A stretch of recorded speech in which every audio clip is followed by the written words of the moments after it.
შეხვედრები, რა უნდა ვიყიდოთ? მიწერი ასია. 6 მათემატიკის როეული, 4 ქართულის, 3 კალამის, 3 შავი ფანქარი და ფერადი ფანქრები. კიდე 1 საშლელი, სათლელი და პენალი რო ეგენი ჩავაწყო. შეუბედურება სკოლის დამზადეთ მზითვები. მაჩვენე. მოიცა პენალი ხო გქონდა შენ? ის დედამ აიღო, ძაფები და ღილები ულაგია შეგნილი. შენ ხო თქვი რომ კეშბექიაო და არ დაიხარჯება ბევრი ფული. ხო თბილისის მოსწავლისთან ახალი ბარათი თუ გადაიხდი და თან 18-23 წლის ხარ 40%-იანი კეშბექი გიქნება 1-დან 5 სექტემბრის ჩათვლით საკანცელერო ნივთებზე და რაღაც დასაწყისის მაღაზიებზე, მაგრამ დასაწყისზე იგამ წაგიყვანოს. ხო, დასაწყისებლებს თუ დედას მივყავარ ხოლმე. აუ რა ცოტა დრო ყოფილა დადეგებიდან სკოლამდე. მან და ქართულის როულები მანახე.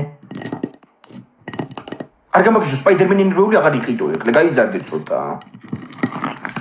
აი ხო, მაშინ მანქანიანებს და მოტოციკლეტიანებს ვიყიდი. ეს პირადი ფანქრებიც ავიღოთ. რა ფასიანებია? ეს 5-ლარიანი, ესენი 18. აი ეს 5-ლარიანი. დიდი მხატვარი შეგვიძლია. ანასტასია კეშბექი რამდენია გეყოფა შენ საყიდლებზეც? там 750 მაქსიმალური 1-დან 5 სექტემბრის ჩათვლით კეშბექი. მაგრამ სტუდენტებს მე კიდე ძალზე უიქნება. 6 სექტემბერს 150 ლიმიტი ისევ 40%-იანი კეშბექი. ხო ინგა. ანასტასია მათემატიკის როული არ იყიდოთ ყვავილებიანი ღიზიანდება მასწავლებელი. რა ღიზიანებს? ეს ახლა გაუთხოვარი. ანასტასია ნახე ჩვენ მეზობელ გიორგის გავს. ავარჩიე ყველაფერი და მოდი გადაიხადე. გამარჯობა, იგინი გავატარო და თბილისით გადავიხდი. ხო კეშბექი დღეს. დიახ.